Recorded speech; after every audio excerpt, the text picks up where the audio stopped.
আম্মা জানের চিৎকারের আওয়াজ, বলে আমার মাথায় মনে হয় 7 আসমানের বোঝা চেপে আসছে, আমার মনে হয় মরণ, আমি মরিয়া যাব, আর দুনিয়ার সূর্য বুঝি দেখতে পারবো না, প্রসব বেদনা সহ্য করতে পারি না রে স্বামী। বাবা সান্ত্বনা দিয়া কয় ধৈর্য ধারণ করো, আমি আল্লাহর কাছে দোয়া করতেছি। দিনদার স্বামী গিয়া নামাজের মুসাল্লায় দাঁড়াইয়া একটা চিৎকার দিয়া কয়, রে মালিক,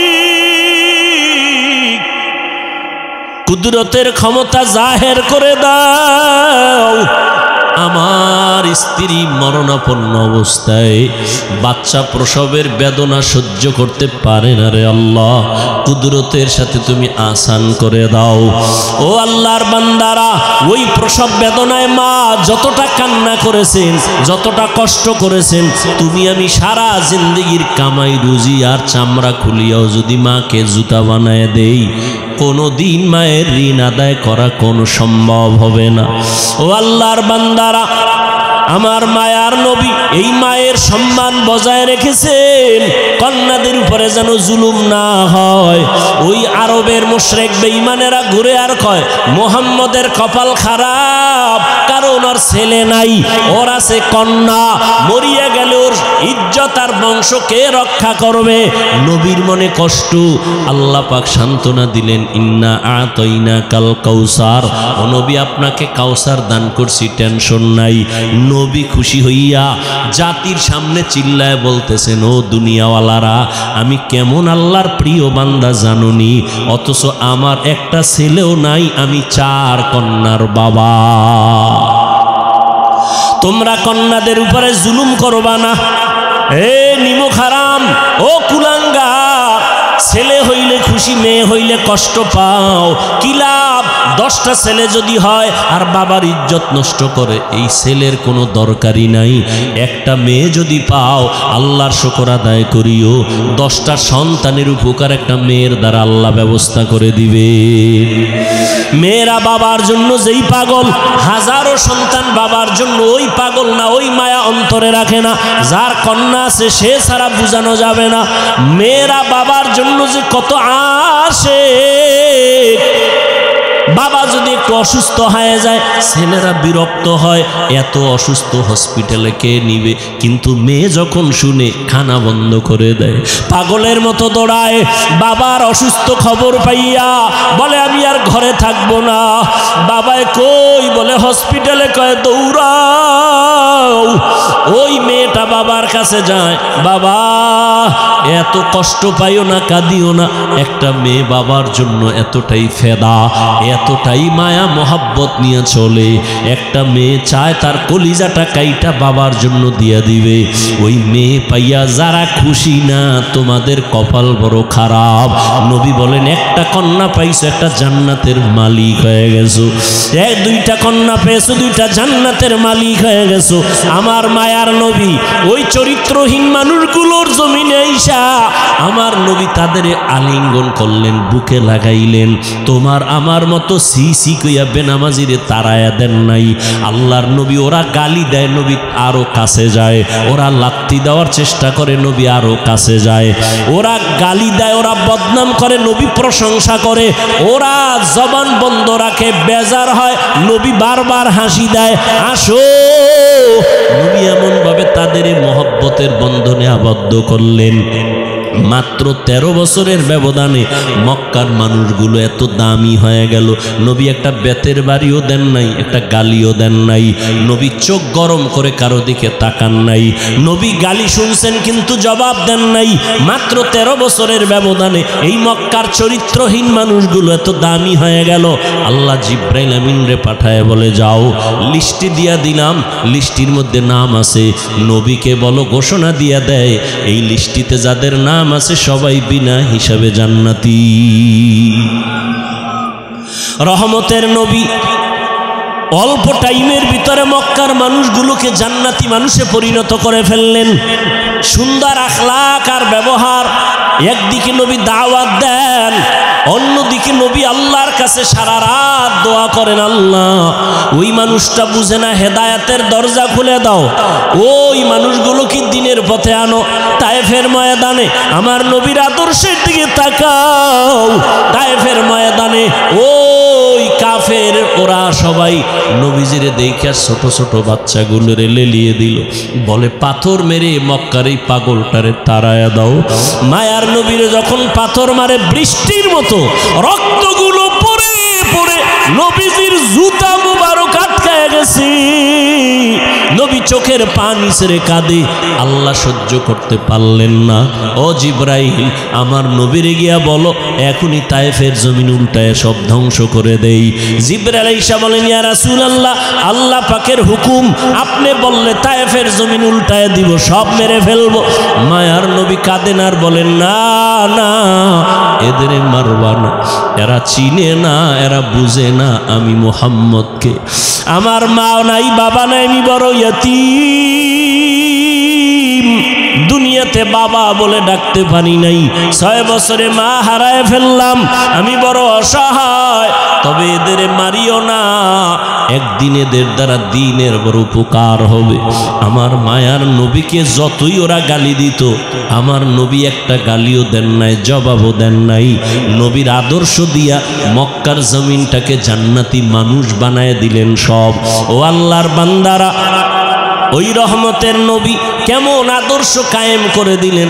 যুবকদের নবী বলে গেলেন, যুবকের আমি মুহাম্মদের উপকার করেছে, বুড়ারা আমি মুহাম্মদের বিরোধিতা করেছে।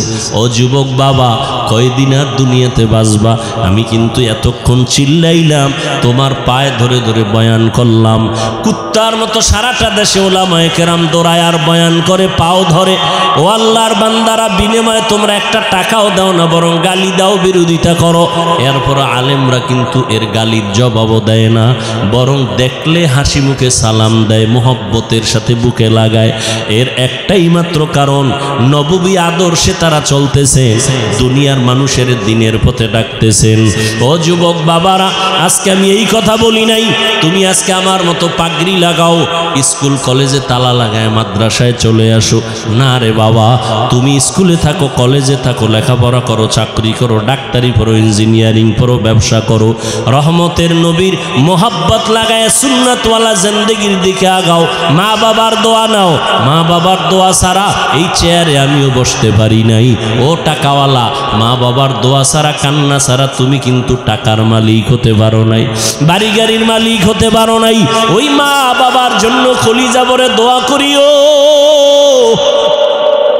মা বাবার জন্য মসজিদে বসে আসো, একবার আলহামদু সূরা কুল হুয়াল্লাহ 3 বার দরুদ শরীফ পড়ে একা একা দোয়া করিও।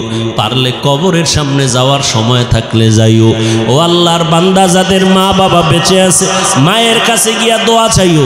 ও বাবা, তোমার মতো যুবক আজকে জেনারেল লাইনে থাকিয়াও নামাজ পড়ে অভাব নাই, সাগরে গিয়া মাছ ধরে নামাজ ছাড়ে না, চাকরি করে নামাজ ছাড়ে না, নামাজ বাদ দেয় না। ও আল্লাহর বান্দা যুবক, তুমি কেন পারবা না? ও পর্দার আড়ালের আম্মা জানেরা, আপনাদের অবদানের কারণেই তো এই দুনিয়াতে সন্তান ভালো হয়, খারাপ হয়। যত ভালো সন্তান আসছে আপনাদের অবদান আর মেহনত আর দোয়া। ও আম্মা জানেরা, আপনাদের আল্লাহ নবী বানান নাই, তবে নবীদের মা বানাইছেন। আপনারা আলেমদের মা, আপনারা হাফেজদের মা, আপনারা ভালো ভালো সন্তানদের মা। এরে আম্মা জান, আপনি তো আয়েশা রাদিয়াল্লাহু আনহার মতো দামি নারী, ফাতেমা রাদিয়াল্লাহু আনহার মতো দামি নারী, আপনি তো খাদিজা রাদিয়াল্লাহু আনহার মতো দামি নারী, ইসমাইল নবীর মা হাজরা আলাইহা সালামের মতো দামি নারী। আপনারা তো এত দামি, এত মর্যাদা আল্লাহ আপনাদের দান করেছেন। আপনারা ঈসা নবীর মা মারিয়াম আলাইহা সালামের মতো দামি নারী। আপনার মতো কত মা, কত বোন এখনো আছে, নামাজ পড়ে, পর্দা করে, স্বামীর মাল হেফাজত করে, সন্তানগুলোকে দিনের পথে মেহনত করে, মোবাইলে সময় নষ্ট করে না। এরে আম্মা জানেরা, আপনারা কেন পারবেন না? একটা সন্তানকে কোরআনওয়ালা বানায়া ডাক্তার বানাবেন, কোরআন পড়াইয়া ইঞ্জিনিয়ার বানাবেন, কোরআন পড়াইয়া নামাজি একজন প্রফেসর বানায়া যাবেন। ওই সন্তান ডাক্তারি করলেও কোরআন পড়িয়া মা বাবার জন্য দোয়া করবে। এমন একটা আদর্শ সন্তান দুনিয়াতে রেখে যাবেন। ও সন্তানেরা, মা বাবার দোয়া নাও, বেঁচে থাকলে মায়ের কাছে যাও। মাকে যদি বলো, মা এই যুবকেরা দেখলাম কত তওবা করলো, কান্না করলো, আমার তওবার নিয়তি আসে না, কান্নাও আসে না, কারণটা কি? মনে হয় আল্লাহ আমার গুনার কারণে বেজার হয়ে গেছে, দিলটা পাথর হয়ে গেল, চোখে পানি নাই। মা তুমি মাথায় হাত দিয়ে একটু দোয়া করে দাও। তুমি যদি দোয়া করো, আল্লাহ পাক কবুল করে আমাকে হয়তো রাস্তা খুলে দিবেন। মা যদি দোয়া করে দেয়, কপাল খুলে যাবে। ও আল্লাহর বান্দারা, এখনো যদি অন্তর তৈরি থাকে তওবার জন্য, পিছনে তো কম নামাজ ছাড়ো নাই, কম বেপরদায় চলো নাই, গুনাহ তো কম করো নাই। এখন আল্লাহর কাছে মনে মনে বলো, হে দয়ার মালিক, তুমি তো রিজিকের মালিক, তুমি আমার হায়াতের মালিক, তুমি তো আমার ইজ্জত দেওয়ার মালিক। আজকে থেকে জীবনে যত গুনাহ করছি আর করব না, নামাজ ছাড়ব না, বেপরদায় চলব না, দাড়ি কাটব না, মুরব্বীদের কথা শুনবো, ওলামায়ে কেরামের পরামর্শ নিয়া নবীর তরিকায় চলব, কোনোদিন মা বাবার সাথে বেয়াদবি করব না। খাঁটি অন্তরে যদি তওবা করো, আমার আল্লাহ দরজা খুলে তোমাকে কবুল করবেন, অন্তর তৈরি হবে। তবে এটাও সত্য কথা, আবু জাহালের মতো কিছু অন্তরওয়ালা দুনিয়াতে থাকবে, হাজারো বয়ানে দিল নরম হবে না, বয়ানের পরে বাইরে গিয়ে তারা বিরোধিতা করে গুনার পাল্লা ভারী করবে। আর ওমরের মেজাজওয়ালা যারা গুনার কথা স্মরণ করে চোখের পানি ছেড়ে তওবা করবে, ও আল্লাহ জাহান্নামের আগুনের গরম সহ্য করতে পারবো না রে মালিক, সূর্যের গরম সহ্য করতে পারবো না, ও আল্লাহ তুমি মাফ করে দাও, দুনিয়া থেকেই আমি তওবা করে নিলাম। যদি আল্লাহর বান্দা তওবা করার খাঁটি নিয়ত থাকে, অন্তরে কোনো মুনাফিকি না থাকে, তওবার নিয়ত থাকলে দুটো হাত আমার আল্লাহকে দেখায় দাও। আয় আল্লাহ আমাদের তওবা কবুল করে নেন, হাতগুলো কবুল করে নেন। আয় আল্লাহ তওবার উপরে মজবুত হইয়া ওলামায়ে কেরামের পরামর্শ নিয়া নবীজির সুন্নাত অনুযায়ী চলার তৌফিক দান করে দাও। মা বাবার দোয়া নিয়ে চলার তৌফিক দান করো। আয় আল্লাহ আমাদের সবাইকে দ্বীনের খাদেম হিসেবে কবুল করে নাও, আমিন। আল্লাহ সবাইকে কবুল করেন। আর ইল্লাল্লাযীনা আমানু ওয়া আমিলুস সালিহাত, যারা ঈমান আনবে, নেক আমল করবে, এইরকম 4 গুণওয়ালারা জান্নাতি। আপনার আমার মায়ার নবী, রহমতের নবী আল্লাহ পাক বুঝায় দিলেন কেমন রহমত। নবী বলেন সব উম্মত জান্নাতি, কুল্লু উম্মতি ইয়াদখুলুনাল জান্নাহ, সব উম্মত জান্নাতে যাবে, কিন্তু যারা আমাকে মানে না তারা সহসয় জান্নাতে যাবে না। রহমতের নবী, রূহের জগতের জন্য নবী রহমত, মায়ের গর্ভের ক্ষেত্রে নবী রহমত, দুনিয়ার জগতের জন্য নবী রহমত, কবর জগতের জন্য নবী রহমত, হাসরের জগতে নবী রহমত, জান্নাত ও জাহান্নামের জগতের মাঝেও রসুল রহমত। জান্নাতে রহমত হবে, জাহান্নামে রহমত হবে, এটা কেমন কথা? ভিন্ন ভিন্ন আলোচনা। রূহের জগতের জন্য নবী কেমন রহমত, ভিন্ন আলোচনা। দুনিয়ার জগতের জন্য নবী কেমন রহমত, ভিন্ন আলোচনা। কবর জগতের জন্য নবী কেমন রহমত, ভিন্ন আলোচনা। হাসর জগতের জন্য কেমন রহমত আমার নবী, ভিন্ন আলোচনা। আমি শুধু দুনিয়ার জন্য নবী কেমন রহমত এ বিষয়ে 2-4টা কথা বলবো। দুনিয়ার জগতের জন্য নবী রহমত, কেমন রহমত? বলে মুমিনদের জন্য রহমত আলাদা, মুমিনদের জন্য নবী রহমত, বেঈমানের জন্য নবী রহমত। পুরুষের জন্য নবী যেমন রহমত, নারীদের জন্য নবী রহমত। মানুষের জন্য নবী যেমন রহমত, জিনদের জন্য নবী রহমত, ফেরেশতাদের জন্য নবী রহমত। নবী যেমন মানুষের জন্য রহমত, ভিন্ন ভিন্ন প্রাণীদের জন্য নবী রহমত। মরা গাছের জন্য নবী রহমত,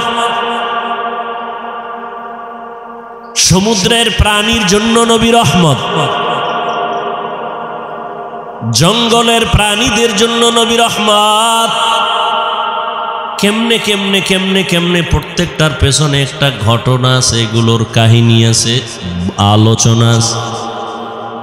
রহমতের নবী এমন এক সময় আল্লাহ দুনিয়ার জমিনে পাঠাইলেন, যেই সময় পুরা দুনিয়াটা একটা এলোমেলো অবস্থা, মানুষের মধ্যে কোনো শান্তি নাই, আদব নাই, শিষ্টাচার নাই, মানবতা নাই। এর মধ্যে সবথেকে বেশি খারাপ হলো মক্কার মানুষ। মক্কার মানুষ এতটাই খারাপ,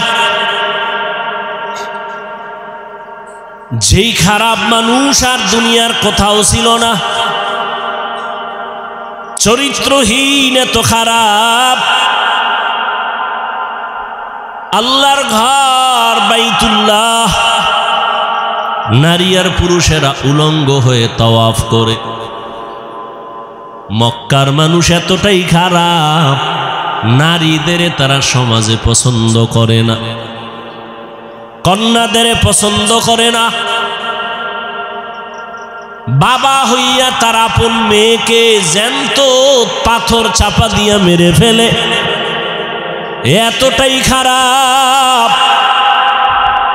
টেকনাফের জমিনে মদের আড্ডা চলে, কোথাও ইয়াবার আড্ডা চলে। আমাদের মুফতি সাহেব হুজুর আলেমদের নিয়ে বসলেন, কেমনে যাত্রা গান চলবে, ফিরানো যায়, কেমনে নারীদের নিয়ে গান বাজনা উলঙ্গ নাটক চলবে, বন্ধ করা যায়। আমরা হুজুরেরা সব একত্রিত হয়ে সম্ভব না। আদা মুসলমানের একটু ডাক দাও। পুরাতো না আদা মুসলমান, কোন এলাকার কয় ওই এলাকার যারা আদা মুসলমান, নামাজ পড়ে আবার মিশা কথাও কয়, নামাজ পড়ে আবার সুদও খায়, এমন নামাজি আছে না নাই? এদের ডাক দাও। 2-4-5 জন গণ্যমান্য আদা নামাজিরে ডাকলো। ডাকার পরে কয়, ভাই তোমাকে এলাকার ভিতরে মদের আড্ডা চলে, কি করা যায়? কয়, হুজুর আপনি যাইয়েন না, আমরা গিয়ে দেখি কি অবস্থা।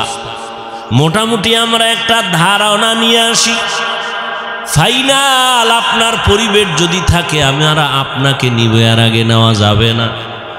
হুজুর যদি ডাইরেক্ট এসে যায় নারীদের আড্ডায়, নারীদের নাচ গানের প্যান্ডেলে, মানুষ বলবে এত বড় হুজুর কেমনে আসলো, লজ্জা কি নাই? ঠিক নি? কেমনে আসলো এই বেহায়া নারীদের আড্ডাখানায়? কিন্তু আমার আল্লাহ পাকের নিজাম, সারা দুনিয়ার মানুষগুলো মুরব্বি হারা, মানবতা নাই, ব্যবহার ভালো নাই, চরিত্র ভালো নাই। মক্কার মানুষ আরো খারাপ। কোন ভালো হুজুর, ভালো আলেম খারাপ জায়গায় প্রথমে যায় না, মানুষ খারাপ বলে, বলে না? বলে না? আমার আল্লাহ, আমার নবী কেমন পবিত্র, কোনো তুলনা নাই। কিন্তু তারে আল্লাহ এমন জায়গায় পাঠাইলেন যেই জায়গার মানুষ পুরা দুনিয়ার মধ্যে চূড়ান্ত খারাপ। দেখছেন নি কারবার? দুনিয়ার মধ্যে চূড়ান্ত খারাপ যেই মানুষগুলো, সেখানে আপনার আমার পবিত্র নবীকে পাঠাইলেন। এমন এক সময় রহমতের নবীকে আল্লাহ পাঠাইছেন। সারা দুনিয়ার মানুষ এত খারাপ হলো কেন? এখান থেকেও একটা পয়েন্ট আমরা বুঝে নিতে পারি। সারা দুনিয়ার মানুষ সব খারাপ কেমনে? আর বাইতুল্লাহ যেই ঘর, দামি ঘর, দেখলেই কলিজা ঠান্ডা, দেখলেই সওয়াব, এই জায়গার মানুষ অন্য মানুষের তুলনায় একটু কম খারাপ থাকবে, এরা আরো বেশি খারাপ। কারণ কি? এর একমাত্র কারণ হলো এদের কাছে কোনো মুরব্বি নাই। উম্মতের মুরব্বি নবী। ঈসা নবী নাই, আমগো নবী আসবেন, মাঝখানে অনেক সময় চলে গেল, মুরব্বী নাই। আবার যারা মুরব্বীর চেয়ারে ছিলেন, ক্রমান্বয়ে তারা দুনিয়ার লোভে পড়ে হক আর বাতিলটাকে খলত মলত করে ফেলল, ওলট পলট করে ফেলল। দুনিয়ার লোভ তাদেরকে হকের রাস্তা থেকে পিছনে নিয়ে গেল। এই জন্য যারা মুরব্বী মানবে না, তাদের মরার আগেই পদস্খলন হবে। আল্লাহ মানুষ বানাইছেন, মানুষ বানায় মানুষ যেন তার সম্মান ঠিক রাখিয়া চলতে পারে, সেজন্য দুইটা ব্যবস্থাও দিয়েছেন। প্রথম ব্যবস্থার নাম মুরব্বী মেনে চলো, দ্বিতীয় ব্যবস্থার নাম আল্লাহর দেওয়া কিতাব অনুসরণ করো। বর্তমান দুনিয়াতে মানামানির ক্ষেত্রে তিনটা দল আছে সারা দুনিয়ায়। এক দল বলে আমরা মুরব্বী মানি না, আমরা কিতাব মানি, কোনো ব্যক্তি মানি না। চায়ের দোকানে বইয়া চা পান করে আর আড্ডা দেয়, আমরা হাদিস কোরআন মানি, কোনো হুজুর টুজুর মানি না, ওলিয়া উলিয়া মানি না, মাযহাব মানি না, আমরা কোনো ব্যক্তি মানি না। যারা শুধু কিতাব মানি বলে, ব্যক্তি মানে না, আল্লাহর কসম তারা ভণ্ড। আর এক দল আছে আমরা মুরব্বী মানি, কোনো কিতাব মানি না। কিতাব মানবো কি? আব্বাও পড়তে পারে না, আমরাও পড়তে পারি না, কোরআনের আরবি কি পড়তে জানি না, হাদিসের আরবি বুঝি না, পড়তেও পারি না। আমগো পীর সাহেব যা কয় তাই মানবো। কয় পীর যদি জাহান্নামের দিকে নেয় কি করবি? কয় যাব। তাহলে যারা কিতাব মানে, শুধু ব্যক্তি মানে না, ভণ্ড। আবার যারা ব্যক্তির গোলামি করে, কোনো কিতাব মানে না, কোরআন সুন্নাহর আলোকে চলে না, তারাও ভণ্ড। আর যারা বলে আমরা ব্যক্তিও মানি, কোরআন হাদিসও মানি, তারা হক। কারণ ব্যক্তি ছাড়া কোরআন হাদিস বোঝা যাবে না। তবে ব্যক্তিকে আল্লাহকে আমি সিলেকশন করে দিলাম, পরীক্ষা দিবি ছাত্র, পরীক্ষায় পাশ করার জন্য তোকে গাইড দেওয়া লাগবে, তাও আমি দিয়ে দিলাম। আল্লাহ বলেন গাইডের নাম কোরআন। গাইড বুঝো না, বুঝাইয়া দেওয়ার জন্য কোচিং মাস্টার লাগবে, কোচিং প্রাইভেট মাস্টার। এরা তোরে গাইড ধরে ধরে বুঝাবে, পরীক্ষার প্রশ্নগুলো দাগায় দিবে। আল্লাহ বলেন আমি গাইড দিলাম কোরআন, আর এই গাইডকে তোর কাছে বুঝাইয়া দেওয়ার জন্য আমি কোচিং মাস্টার বানাইলাম, রাহমাতুল লিল আলামিন। যদি তুই নিজে নিজে গাইড পড়ো, আগাইতে পারবি না, কোনো না কোনো এক জায়গায় আটকায়া যাবি, ফেল। 10 সাবজেক্টের মধ্যে বান্দা তুমি সবটায় যদি 100 করে পাও, একটায় যদি তুমি 20 পাও, তুমি পুরাটাই ফেল। 10টা সাবজেক্টের ভিতরে প্রত্যেকটায় যদি তোমার 100 নাম্বার দরকার নাই, 50 দরকার নাই, 33 করে যদি তুমি সবগুলোতে সমানভাবে পাও, তুমি পাস। কিন্তু 9টা সাবজেক্টে তুমি 100 নাম্বার পাইছো, একটায় পাইছো মাত্র 28 বা 25, তুমি পুরা সাবজেক্ট ওয়ারি ফেল। ঠিক না? জিহাদের ময়দানে নাম্বার উঠাইছো 100, তাসকিয়ার লাইনে তোমার নাম্বার 20, তুমি ফেল। তাসকিয়ায় নফসের লাইনে তোমার নাম্বার 100, জিহাদের ময়দানে তোমার নাম্বার 20, তুমি ফেল। আমার রসুলের প্রত্যেকটা কাজের ক্ষেত্রে তোমার অন্তর দিয়া দাও, জান মাল কোরবান করে 100 নাম্বার উঠাও, তুমি পাস। রহমতের নবী বিদায় বেলা চলে গেলেন। এই উম্মত কিয়ামত পর্যন্ত আর একটা সেকেন্ডের জন্য নবীকে পাবে। টেকনাফে নবী আইবেননি, মাঝে মাঝে আসবেন।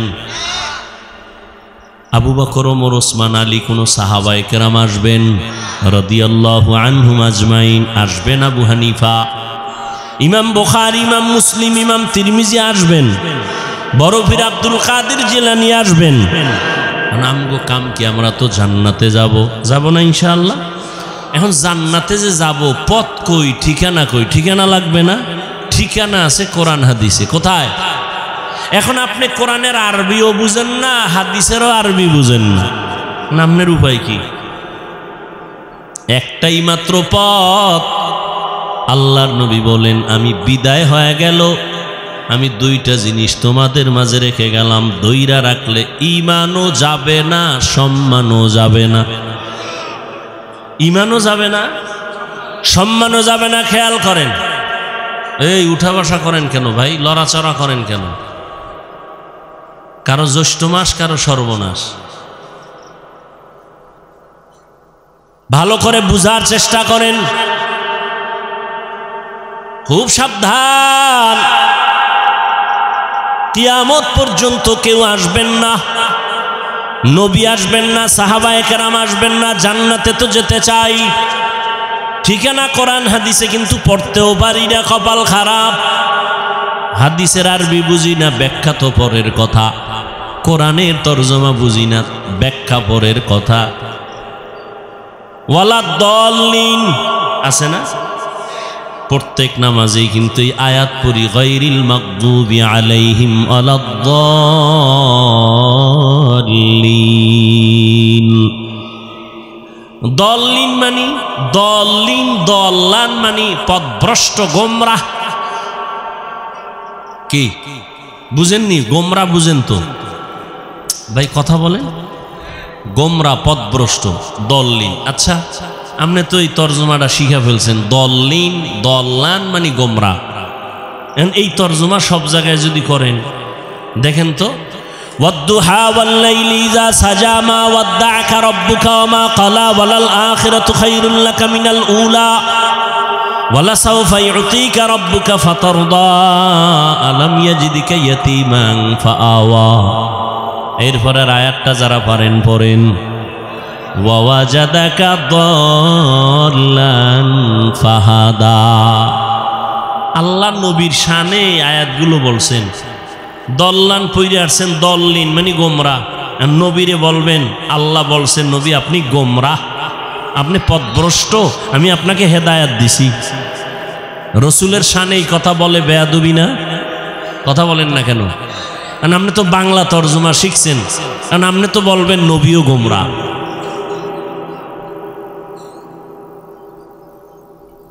ভাইরা আমার,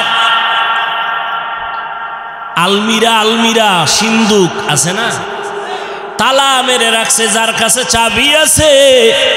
গতকালও চট্টগ্রামে বলেছিলাম, এই সিন্দুকের চাবি যার হাতে, সেই জানে একমাত্র সিন্দুকের ভিতরে কি আছে।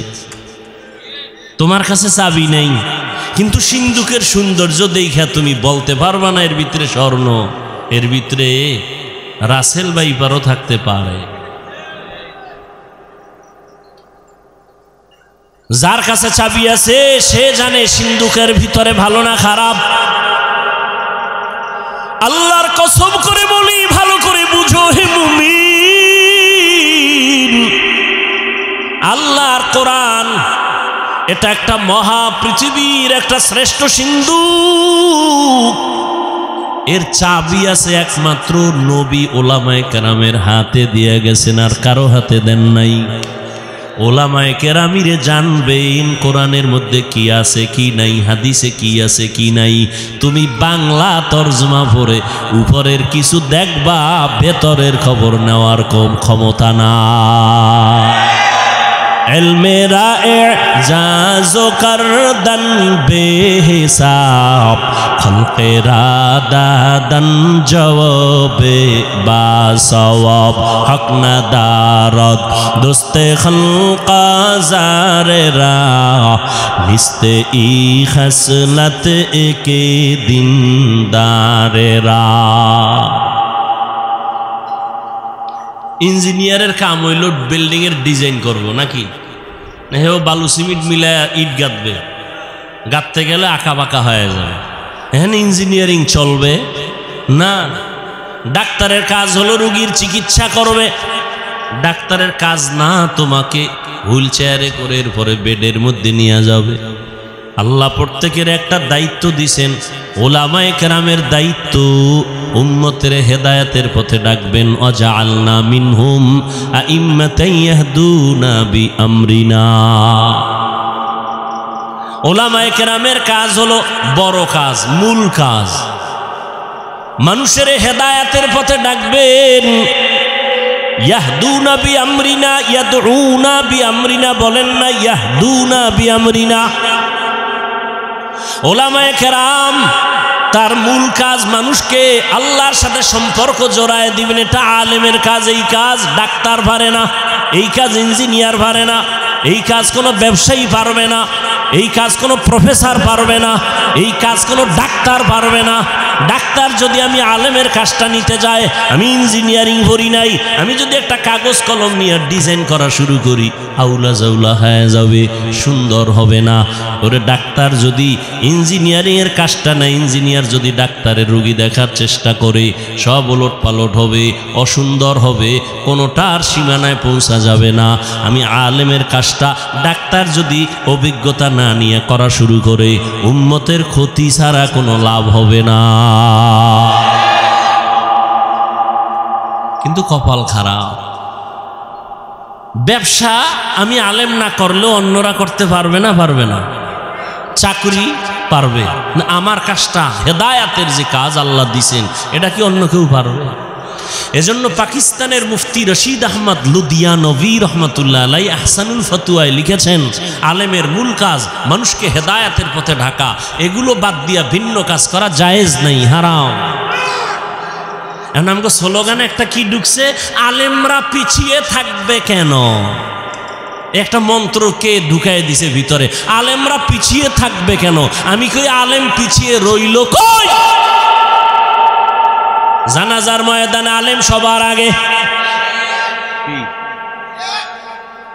বিবাহের মজলিসে আলেমের সম্মান নিচে না উপরে, তো পিছিয়ে কই?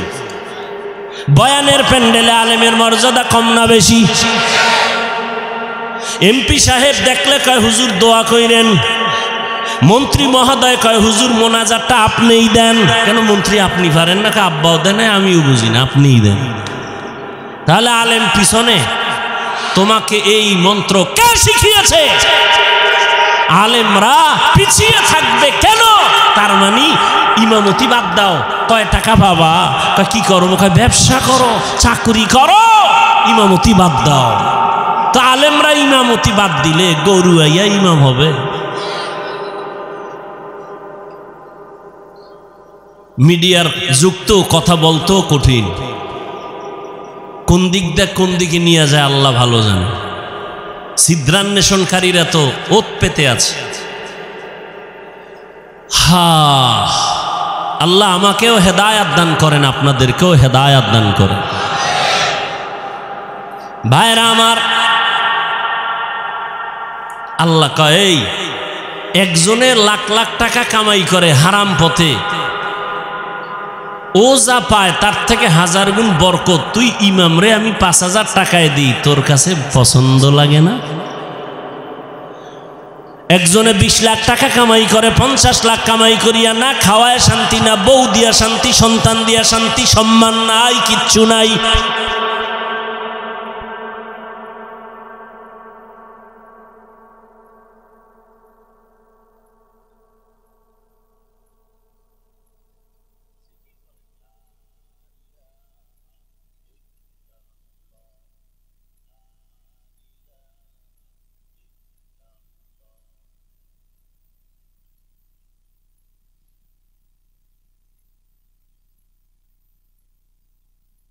লাল্লাহু মুহাম্মাদুর রাসূলুল্লাহ। কি ভাই, জিকির কোনো পীর সাহেবের না আল্লাহর? তো জিকিরের সাথে আপনাদের দুশ্মনী আছে? আমি সেদিনও কিতাবে দেখছি, আল্লাহর জমিন ও আসমানের মধ্যে আল্লাহর নামের যত জিকির, শ্রেষ্ঠ জিকির হলো এই জিকির, লা ইলাহা ইল্লাল্লাহ, লা ইলাহা ইল্লাল্লাহ, লা ইলাহা ইল্লাল্লাহ, লা ইলাহা ইল্লাল্লাহ, লা ইলাহা ইল্লাল্লাহ। কত মজার জিকির! जिक्र हक आमद गदाई रूहे रा मरहम आमद ई दिले मजरूहे रा। যেই বান্দা মিষ্টি খায় না সে মজা বুঝে, যে দধি খায় না সে দধির মজা বুঝে না, যে কুমিল্লার রসমালাই খায় না সে কুমিল্লার রসমালাইয়ের মান বুঝবে না। যেই বান্দা মাওলার নামের জিকির করে না ও জিকিরের মজা কখনো বুঝবে না।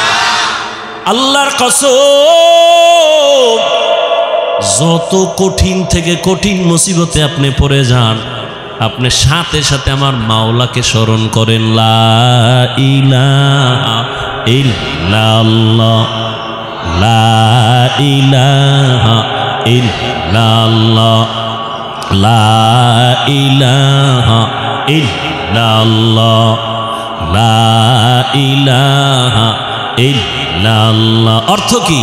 ও আল্লাহ, আপনি ছাড়া আর কোনো আমার ইলাহ নাই, কোনো রাজ্জাক নাই, কোনো মাহবুদ নাই, কোনো মাশুক নাই, কোনো মাহবুব নাই। আপনি আমার একমাত্র মালিক। ইজ্জত দেওয়ার মালিক আপনি ছাড়া আমার কেউ নাই, সম্মান দেওয়ার মালিক আল্লাহ আপনি ছাড়া কেউ নাই, রিজিক দেওয়ার মালিক আপনি ছাড়া আমার কেউ নাই। ও আল্লাহ, আমার সম্মান আপনি হেফাজত করেন, ইজ্জতের হেফাজত করেন, রিজিকের ব্যবস্থা করেন। ও আল্লাহ, মুসিবত থেকে হেফাজত করেন।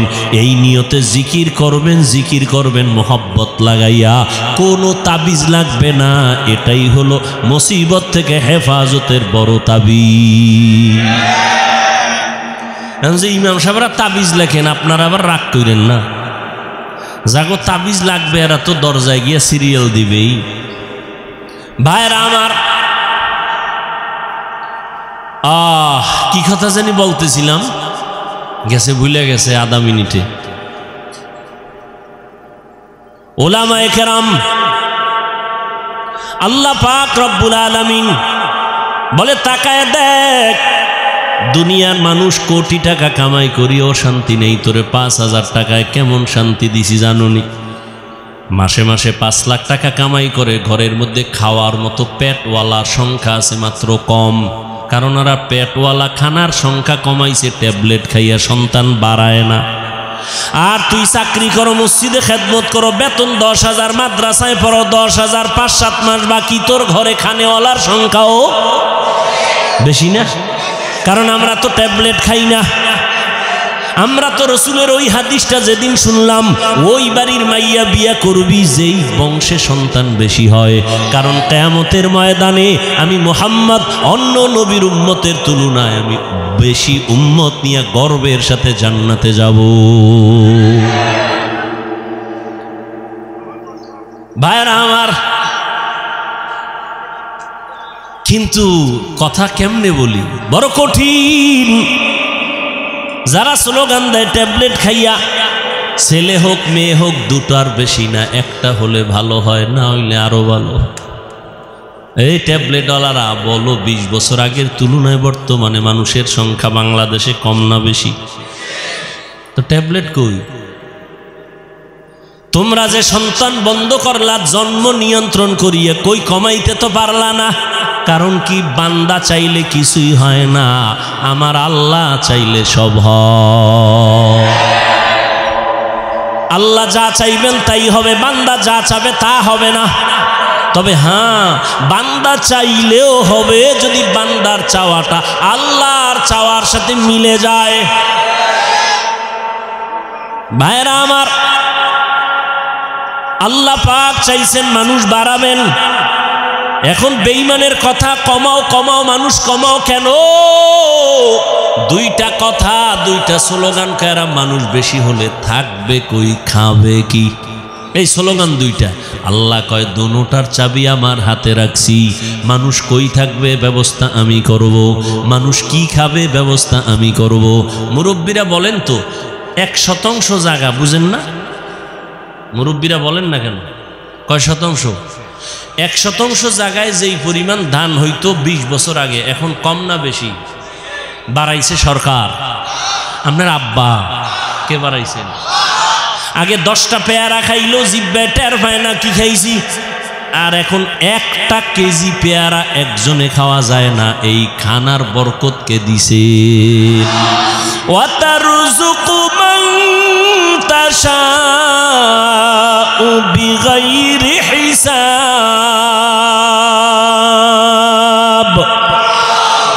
गर तवक्कुल मीकुनी हर सुबह शाम मीरा सानद रिज़्क़ तू अज़ला मकाम जुज़्बा हक़ ची ज़े मखा अज़ इंसुजा फज़ले उआ मस्ते दर जुमला जहां।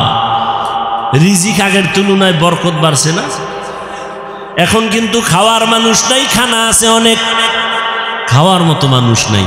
10 জনের খানা একজনে খাইতে পারতো, এই মানুষও ছিল না, এখন নাই।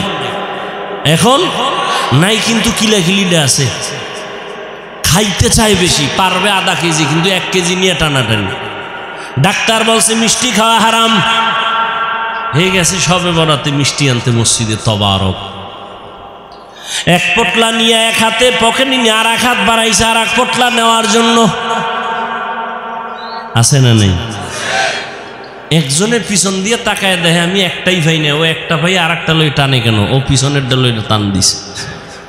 টান যখন দিছে 2 জনের ভিতরে লাগছে ঝগড়া কিলেকিলি, শেষ পর্যন্ত একজনও আর খাইতে পারল না, খালিয়াতে বাড়ি। খাইতে পারে না কিন্তু খাওয়ার আগ্রহ নিয়ে জুলুম পর্যন্ত মানুষ করে, গরিবের উপরে জুলুম করে। আল্লাহ বলেন দেখ রিজিকের চাবি আমার হাতে রাখলাম, এই চাবিটা দুনিয়ার কারো কাছে দেয় নাই আল্লাহ। যদি সরকারের হাতে দিতেন, দুনিয়ার কোনো কোটিপতির হাতে দিতেন, আমগো হুজুরগো কত আগে না খাওয়া মেরে ফেলতো, ঠিক না? কিন্তু আল্লাহ দেখছেন নি মহামারী করোনা, চোখে আঙ্গুল দিয়ে আল্লাহ দেখায় দিলেন, সারা দুনিয়াটা স্তব্ধ হয়ে গেল। চাকরি বন্ধ, ব্যবসা বন্ধ, স্কুল বন্ধ, কলেজ বন্ধ, ট্রেন বন্ধ, প্লেন বন্ধ, দোকান বন্ধ, সব বন্ধ হয়ে গেল। তাকায় দেখছো আল্লাহর কোরআনের একটা মাদ্রাসাও বন্ধ হয় নাই। কয়জন হুজুর না খাইয়া মারা গেছে করোনার সময়, ভিক্ষা করছে কিছু দাও। আল্লাহ তাদের অল্প টাকা দেয় কিন্তু এর মধ্যে বরকত অনেক বেশি। বরকত বুঝেননি? একজনে 3 প্লেট খাইয়া কয় আরো কিছু দে থাকলে, আর একজনে 1 প্লেট দিয়া 4 জনে খাইয়াও কিছু থেকে যায়, পেটে খাওয়ার জায়গা নাই, ক্ষুধা নাই। এ হলো বরকতি খানা। আল্লাহ রিজিকে বরকত দেয়। কেউ খাওয়ার পরে কয় বাথরুমের দরজা তাড়াতাড়ি খোল, আমার পেটের অবস্থা বড় খারাপ, নিম্ন চাপ শুরু হয়ে যাচ্ছে। আর একজনে খায় দিব্যি আরামে ঘুমায়, কোনো টেনশন নাই, কোনো রোগ নাই, ডাক্তার নাই। আল্লাহ বলেন ওরে বান্দা তাকায় দেখ, ইহুদি খ্রিস্টান সমস্ত দুনিয়ার বিধর্মীরা চায় ইসলামের আলো বন্ধ হয়ে যাক। আমার আল্লাহ বলেন আমি আলোটা কেমনে জ্বালাইছি দেখছুনি? করোনায় সব বন্ধ, কোরআনের আলো বন্ধ নাই, কোনো হুজুর না খায় মরে নাই। কেমন কুলাঙ্গার সন্তান, বাবায় করোনায় আক্রান্ত, ছেলেরা ট্রিপল মাস্ক লাগায়া বাবার কাছেও যায় না করোনা। এলাকার গরিবের টাকা দিয়ে কয় লাশটা বাইরে ফেলে রাস্তায়, টাকা পায় গরিবেরা বাবার লাশটা রাস্তায় ফেলে আসলো। সন্তানরা দরজা জানালা আটকায় দিল, জানালা খুলি একবারও তাকায় নাই বাবার লাশটা কি কুত্তায় খাইলো নাকি জানাজা হলো, আর দেখেই নেই। কি হইল?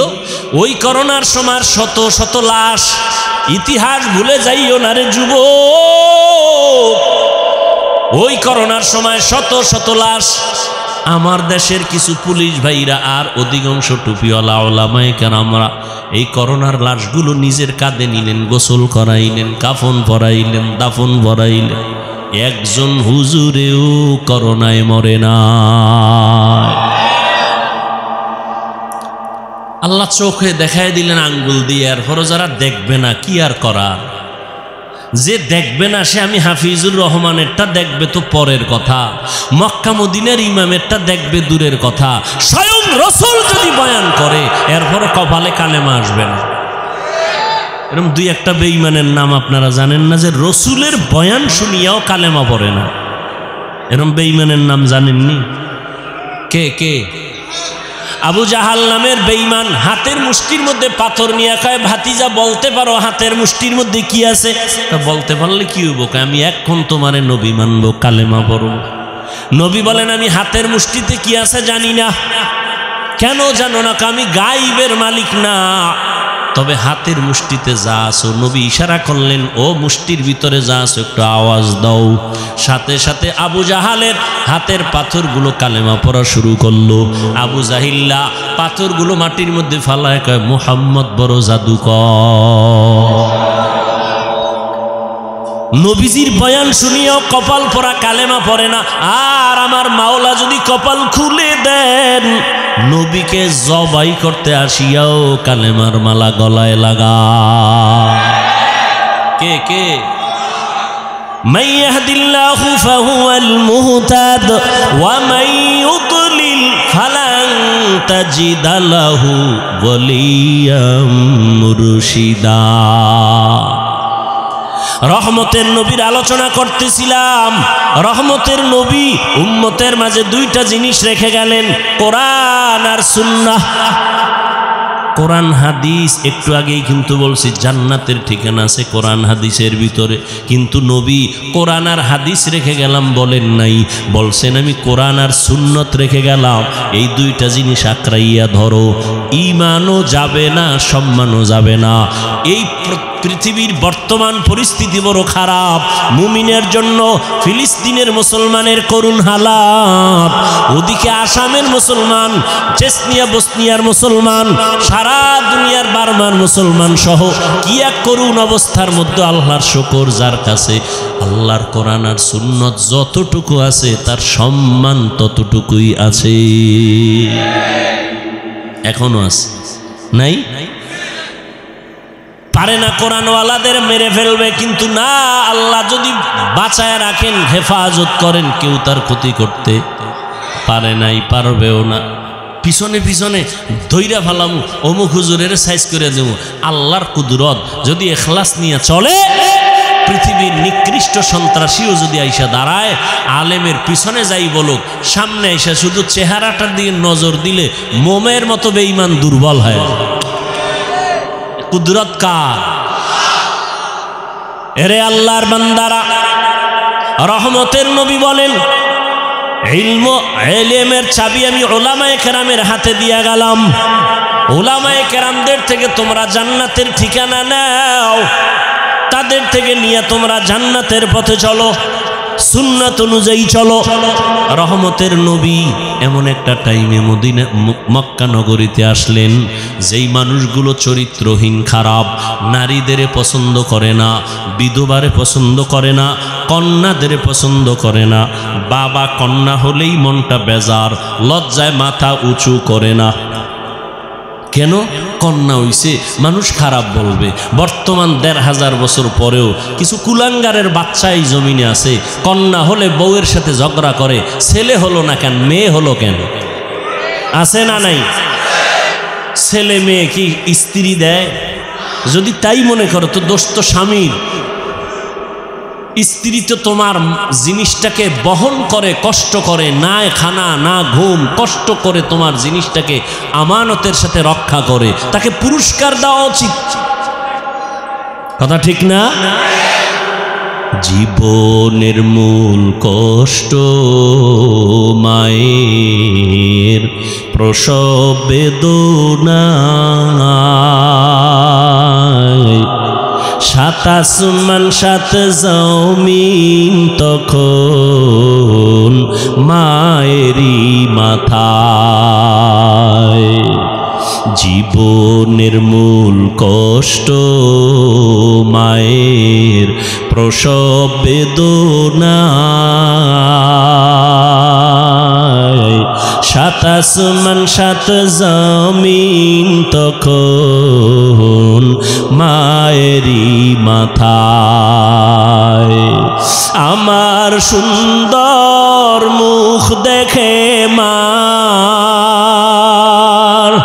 আমার সুন্দর মুখ দেখে মায়ের ব্যথা যায় দেয় হাসাইয়া। ও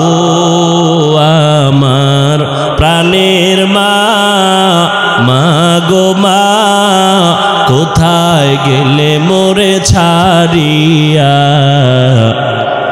জনম দুঃখী ইয়াতীম আমি চাই না কেহ ফিরিয়া।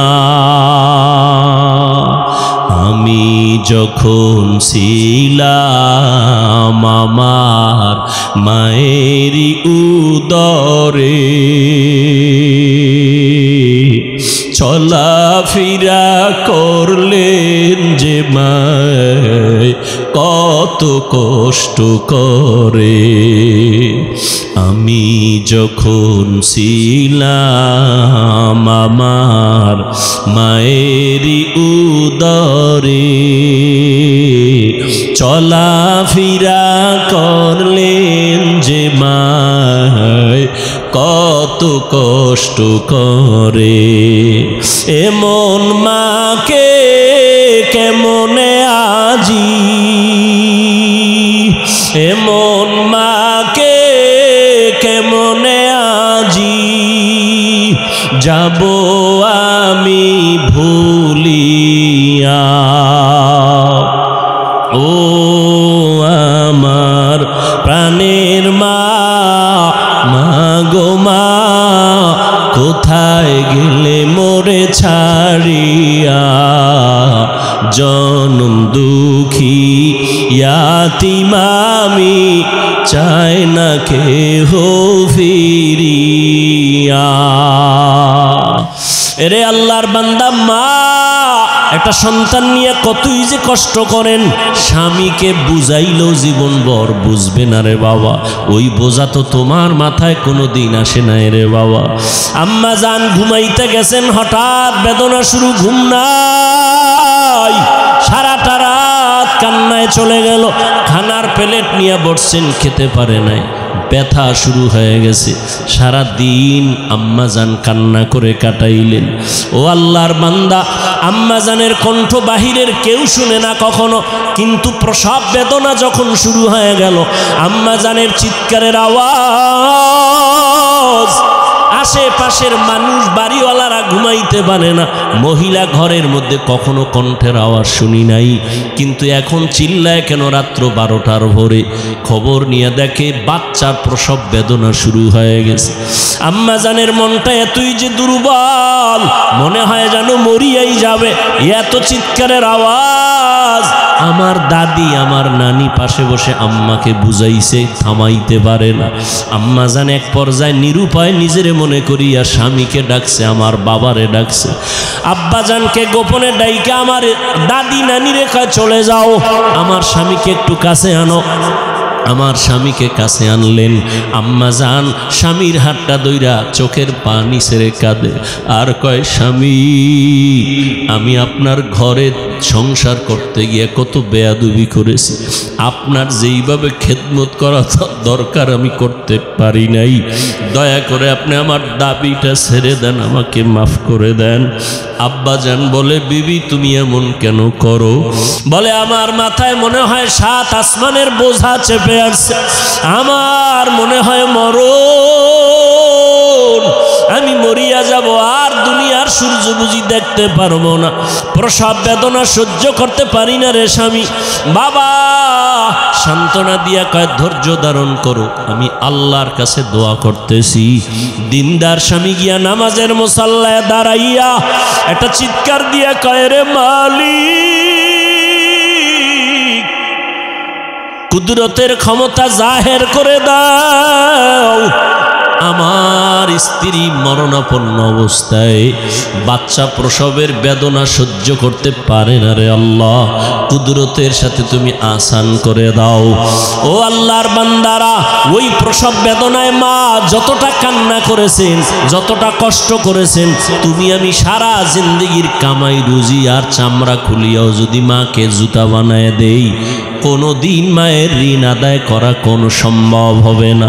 ও আল্লাহর বান্দারা, আমার মায়ার নবী এই মায়ের সম্মান বজায় রেখেছেন, কন্যাদের উপরে যেন জুলুম না হয়। ওই আরবের মুশরিক বেঈমানেরা ঘুরে আর কয়, মুহাম্মদের কপাল খারাপ, কারণ ওর ছেলে নাই, ওর আছে কন্যা, মরিয়া গেলে ওর ইজ্জত আর বংশ কে রক্ষা করবে? নবীর মনে কষ্ট। আল্লাহ পাক সান্ত্বনা দিলেন, ইন্না আতাইনা কাল কাউসার, ও নবী আপনাকে কাউসার দান করছি, টেনশন নাই। নবী খুশি হইয়া জাতির সামনে চিল্লায় বলতেছেন, ও দুনিয়াওয়ালারা, আমি কেমন আল্লাহর প্রিয় বান্দা জানুনি, অথচ আমার একটা ছেলেও নাই, আমি 4 কন্যার বাবা। তোমরা কন্যাদের উপরে জুলুম করবা না। এ নিমক হারাম, ও কুলাঙ্গার, ছেলে হইলে খুশি, মেয়ে হইলে কষ্ট পাও, কি লাভ? 10টা ছেলে যদি হয় আর বাবার ইজ্জত নষ্ট করে, এই ছেলের কোনো দরকারই নাই। একটা মেয়ে যদি পাও, আল্লাহর শুকর আদায় করিও, 10টা সন্তানের উপকার একটা মেয়ের দ্বারা আল্লাহ ব্যবস্থা করে দিবে। মেয়েরা বাবার জন্য যেই পাগল, হাজারো সন্তান বাবার জন্য ওই পাগল না, ওই মায়া অন্তরে রাখে না। যার কন্যা আছে সে ছাড়া বোঝানো যাবে না। মেয়েরা বাবার জন্য যে কত আসে, বাবা যদি একটু অসুস্থ হয়ে যায়, ছেলেরা বিরক্ত হয়, এত অসুস্থ হসপিটালে কে নিবে? কিন্তু মেয়ে যখন শুনে খানা বন্ধ করে দেয়, পাগলের মতো দৌড়ায়। বাবার অসুস্থ খবর পাইয়া বলে, আমি আর ঘরে থাকবো না। বাবায় কই? বলে হসপিটালে। কয় দৌড়াও। ওই মেয়েটা বাবার কাছে যায়, বাবা এত কষ্ট পাইও না, কাঁদিও না। একটা মেয়ে বাবার জন্য এতটাই ফেদা, এতটাই মায়া মোহাব্বত নিয়ে চলে। একটা মেয়ে চায় তার কলিজাটা কাইটা বাবার জন্য দিয়া দিবে। ওই মেয়ে পাইয়া যারা খুশি না, তোমাদের কপাল বড় খারাপ। নবী বলেন, একটা কন্যা পাইছো, একটা জান্নাতের মালিক হয়ে গেছো। 2টা কন্যা পেয়েছো, 2টা জান্নাতের মালিক হয়ে গেছো। আমার মায়ার নবী ওই চরিত্রহীন মানুষগুলোর জমিনে আইসা আমার নবী তাদের আলিঙ্গন করলেন, বুকে লাগাইলেন। তোমার আমার মতো সি কইয়া বেনামাজিরে তারায়া দেন নাই। আল্লাহর নবী ওরা গালি দেয়, নবী আরো কাছে যায়। ওরা লাত্তি দেওয়ার চেষ্টা করে, নবী আরো কাছে যায়। ওরা গালি দেয়, ওরা বদনাম করে, নবী প্রশংসা করে। ওরা জবান বন্ধ রাখে, বেজার হয়, নবী বারবার হাসি দেয়, আসো। নবী এমন ভাবে তাদের মহব্বতের বন্ধনে আবদ্ধ করলেন। মাত্র 13 বছরের ব্যবধানে মক্কার মানুষগুলো এত দামি হয়ে গেল। নবী একটা বেতের বাড়িও দেন নাই, একটা গালিও দেন নাই। নবী চোখ গরম করে কারো দিকে তাকান নাই। নবী গালি শুনছেন কিন্তু জবাব দেন নাই। মাত্র 13 বছরের ব্যবধানে এই মক্কার চরিত্রহীন মানুষগুলো এত দামি হয়ে গেল। আল্লাহ জিব্রাইল আমিনরে পাঠায় বলে, যাও লিস্টি দিয়া দিলাম, লিস্টির মধ্যে নাম আছে, নবীকে বলো ঘোষণা দিয়া দেয়, এই লিস্টিতে যাদের নাম আছে সবাই বিনা হিসাবে জান্নাতি। রহমতের নবী অল্প টাইমের ভিতরে মক্কার মানুষগুলোকে জান্নাতি মানুষে পরিণত করে ফেললেন। সুন্দর আখলাক আর ব্যবহার। একদিকে নবী দাওয়াত দেন, অন্যদিকে নবী আল্লাহর কাছে সারা রাত দোয়া করেন, আল্লাহ ওই মানুষটা বুঝে না, হেদায়েতের দরজা খুলে দাও, ওই মানুষগুলো কি দিনের পথে আনো। তায়েফের ময়দানে আমার নবীর আদর্শের দিকে তাকাও। তায়েফের ময়দানে ওই কাফের ওরা সবাই নবীজিরে দেখে ছোট ছোট বাচ্চাগুলোরে লেলিয়ে দিল, বলে পাথর মেরে মক্কার এই পাগলটারে তাড়ায়া দাও। মায়ার নবীরে যখন পাথর মারে, বৃষ্টির মতো রক্তগুলো পড়ে পড়ে নবীজির জুতা মুবারক আটকায় গেছে। নবী চোখের পানি ছেড়ে কাঁদে। আল্লাহ সহ্য করতে পারলেন না। ও জিব্রাইল, আমার নবীরে গিয়া বলো এখনই তায়েফের জমিন উল্টায় সব ধ্বংস করে দেই। জিব্রাইল আইসা বলেন, ইয়া রাসূলুল্লাহ, আল্লাহ পাকের হুকুম, আপনি বললে তায়েফের জমিন উল্টায় দিব, সব মেরে ফেলবো। মায়ার নবী কাঁদেন আর বলেন, না না, এদের মারবা না, এরা চিনে না, এরা বুঝে না আমি মুহাম্মদকে। আমার মা নাই, বাবা নাই, আমি বড় ইয়াতীম, দুনিয়াতে বাবা বলে ডাকতে পারি নাই। 6 বছরে মা হারায় ফেললাম, আমি বড় অসহায়। তবে এদের মারিও না, একদিন এদের দ্বারা দিনের বড় উপকার হবে। আমার মায়ার নবীকে যতই ওরা গালি দিত, আমার নবী একটা গালিও দেন নাই, জবাবও দেন নাই। নবীর আদর্শ দিয়া মক্কার জমিনটাকে জান্নাতি মানুষ বানায় দিলেন সব। ও আল্লাহর বান্দারা, ওই রহমতের নবী কেমন আদর্শ কায়েম করে দিলেন। যুবকদের নবী বলে গেলেন, যুবকের আমি মুহাম্মদের উপকার করেছে, বুড়ারা আমি মুহাম্মদের বিরোধিতা করেছে। ও যুবক বাবা, কয়দিন আর দুনিয়াতে বাঁচবা? আমি কিন্তু এতক্ষণ চিল্লাইলাম, তোমার পায়ে ধরে ধরে বয়ান করলাম। কুত্তার মতো সারাটা দেশে ওলামায়ে কেরাম দৌড়ায় আর বয়ান করে, পাও ধরে। ও আল্লাহর বান্দারা, বিনিময়ে তোমরা একটা টাকাও দাও না, বরং গালি দাও, বিরোধিতা করো। এরপর আলেমরা কিন্তু এর গালির জবাবও দেয় না, বরং দেখলে হাসি মুখে সালাম দেয়, মোহব্বতের সাথে বুকে লাগায়। এর একটাই মাত্র কারণ, নববী আদর্শে তারা চলতেছে, দুনিয়ার মানুষের দিনের পথে ডাকতেছেন। ও যুবক বাবারা, আজকে আমি এই কথা বলি নাই তুমি আজকে আমার মতো পাগড়ি লাগাও, স্কুল কলেজে তালা লাগায় মাদ্রাসায় চলে আসো। না রে বাবা, তুমি স্কুলে থাকো, কলেজে থাকো, লেখাপড়া করো, চাকরি করো, ডাক্তারি পড়ো, ইঞ্জিনিয়ারিং পড়ো, ব্যবসা করো, রহমতের নবীর মোহাব্বত লাগায় সুন্নাতওয়ালা জিন্দেগির দিকে আগাও। মা বাবার দোয়া নাও, মা বাবার দোয়া ছাড়া এই চেয়ারে আমিও বসতে পারি নাই। ও টাকাওয়ালা, মা বাবার দোয়া ছাড়া, কান্না ছাড়া তুমি কিন্তু টাকার মালিক হতে পারো নাই, বাড়ি গাড়ির মালিক হতে পারো নাই। ওই মা বাবার জন্য কলিজা ভরে দোয়া করিও। মা বাবার জন্য মসজিদে বসে আসো, একবার আলহামদু সূরা কুল হুয়াল্লাহ 3 বার দরুদ শরীফ পড়ে একা একা দোয়া করিও। পারলে কবরের সামনে যাওয়ার সময় থাকলে যাইও। ও আল্লাহর বান্দা, যাদের মা বাবা বেঁচে আছে, মায়ের কাছে গিয়া দোয়া চাইও। ও বাবা, তোমার মতো যুবক আজকে জেনারেল লাইনে থাকিও নামাজ পড়ে অভাব নাই, সাগরে গিয়া মাছ ধরে নামাজ ছাড়ে না, চাকরি করে নামাজ ছাড়ে না, নামাজ বাদ দেয় না। ও আল্লাহর বান্দা যুবক, তুমি কেন পারবা না? ও পর্দার আড়ালের আম্মা জানেরা, আপনাদের অবদানের কারণেই তো এই দুনিয়াতে সন্তান ভালো হয়, খারাপ হয়। যত ভালো সন্তান আসছে আপনাদের অবদান আর মেহনত আর দোয়া। ও আম্মা জানেরা, আপনাদের আল্লাহ নবী বানান নাই, তবে নবীদের মা বানাইছেন। আপনারা আলেমদের মা, আপনারা হাফেজদের মা, আপনারা ভালো ভালো সন্তানদের মা।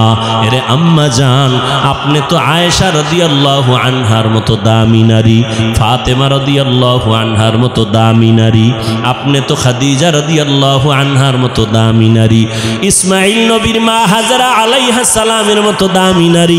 আপনারা তো এত দামি, এত মর্যাদা আল্লাহ আপনাদের দান করেছেন। আপনারা ঈসা নবীর মা মারিয়াম আলাইহিস সালামের মতো দামি নারী। আপনার মতো কত মা, কত বোন এখনো আছে, নামাজ পড়ে, পর্দা করে, স্বামীর মাল হেফাজত করে, সন্তানগুলোকে দিনের পথে মেহনত করে, মোবাইলে সময় নষ্ট করে না। এরে আম্মা জানেরা, আপনারা কেন পারবেন না? একটা সন্তানকে কোরআনওয়ালা বানায়া ডাক্তার বানাবেন, কোরআন পড়াইয়া ইঞ্জিনিয়ার বানাবেন, কোরআন পড়াইয়া নামাজি একজন প্রফেসর বানায়া যাবেন। ওই সন্তান ডাক্তারি করলেও কোরআন পড়িয়া মা বাবার জন্য দোয়া করবে। এমন একটা আদর্শ সন্তান দুনিয়াতে রেখে যাবেন। ও সন্তানেরা, মা বাবার দোয়া নাও, বেঁচে থাকলে মায়ের কাছে যাও। মাকে যদি বলো, মা এই যুবকেরা দেখলাম কত তওবা করলো, কান্না করলো, আমার তওবার নিয়তি আসে না, কান্নাও আসে না, কারণটা কি? মনে হয় আল্লাহ আমার গুনার কারণে বেজার হয়ে গেছে, দিলটা পাথর হয়ে গেল, চোখে পানি নাই। মা, তুমি মাথায় হাত দিয়ে একটু দোয়া করে দাও। তুমি যদি দোয়া করো, আল্লাহ পাক কবুল করে আমাকে হয়তো রাস্তা খুলে দিবেন। মা যদি দোয়া করে দেয়, কপাল খুলে যাবে। ও আল্লাহর বান্দারা, এখনো যদি অন্তর তৈরি থাকে তওবার জন্য, পিছনে তো কম নামাজ ছাড়ো নাই, কম বেপরদায় চলো নাই, গুনাহ তো কম করো নাই। এখন আল্লাহর কাছে মনে মনে বলো, হে দয়ার মালিক, তুমি তো রিজিকের মালিক, তুমি আমার হায়াতের মালিক, তুমি তো আমার ইজ্জত দেওয়ার মালিক। আজকে থেকে জীবনে যত গুনাহ করছি আর করব না, নামাজ ছাড়বো না, বেপরদায় চলবো না, দাড়ি কাটবো না, মুরব্বীদের কথা শুনবো, ওলামায়ে কেরামের পরামর্শ নিয়া নবীর তরিকায় চলবো। কোনো দিন মা বাবার সাথে বেয়াদবি করব না। খাঁটি অন্তরে যদি তওবা করো, আমার আল্লাহ দরজা খুলে তোমাকে কবুল করবেন, অন্তর তৈরি হবে। তবে এটাও সত্য কথা, আবু জাহালের মতো কিছু অন্তরওয়ালা দুনিয়াতে থাকবে, হাজারো বয়ানে দিল নরম হবে না, বয়ানের পরে বাইরে গিয়ে তারা বিরোধিতা করে গুনার পাল্লা ভারী করবে। আর ওমরের মেজাজওয়ালা যারা গুনার কথা স্মরণ করে চোখের পানি ছেড়ে তওবা করবে, ও আল্লাহ জাহান্নামের আগুনের গরম সহ্য করতে পারবো না রে মালিক, সূর্যের গরম সহ্য করতে পারবো না, ও আল্লাহ তুমি মাফ করে দাও, দুনিয়া থেকেই আমি তওবা করে নিলাম। যদি আল্লাহর বান্দা তওবা করার খাঁটি নিয়ত থাকে, অন্তরে কোনো মুনাফিকি না থাকে, তওবার নিয়ত থাকলে দুটো হাত আমার আল্লাহকে দেখায় দাও। আয় আল্লাহ আমাদের তওবা কবুল করে নেন, হাতগুলো কবুল করে নেন। আয় আল্লাহ তওবার উপরে মজবুত হইয়া ওলামায়ে কেরামের পরামর্শ নিয়া নবীজির সুন্নাত অনুযায়ী চলার তৌফিক দান করে দাও। মা বাবার দোয়া নিয়ে চলার তৌফিক দান করো। আয় আল্লাহ আমাদের সবাইকে দ্বীনের খাদেম হিসেবে কবুল করে নাও, আমিন। আল্লাহ সবাইকে কবুল করেন।